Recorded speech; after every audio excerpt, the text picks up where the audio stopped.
Bangladesh 17-20 grade সরকারি কর্মচারী সমিতির ইতিমধ্যে বাংলাদেশ সরকারি কর্মচারী দাবি আদায় ঐক্য পরিষদ কর্তৃক আয়োজিত আগামী 10ই সেপ্টেম্বর রোজ মঙ্গলবারের জাতীয় প্রেস ক্লাবের যে ইনডোর সমাবেশ, এই সমাবেশে জোটগতভাবে আমরা দাবি আদায় ঐক্য পরিষদে ছিলাম এবং এখনও আছি।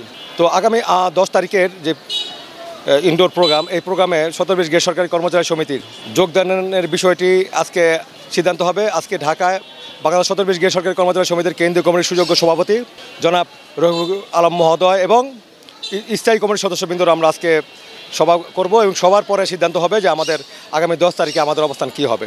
আমরা পরিষ্কার করে বলে দিতে চাই, বর্তমানে দেশের অবস্থার প্রেক্ষাপটে আজকে গণকর্মচারীদের মধ্যে যে উচ্ছ্বাস বিজয় সৃষ্টি হয়েছে, সেই বিজয়কে মলিন করার জন্য কিছু সংখ্যক লোকজন বিভিন্নভাবে উস্কানি দিতেছে।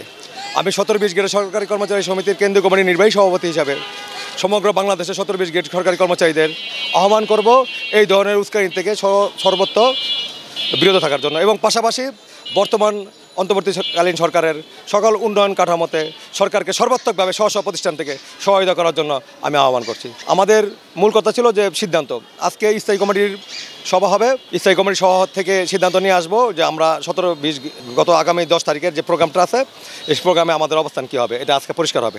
ধন্যবাদ সবাইকে।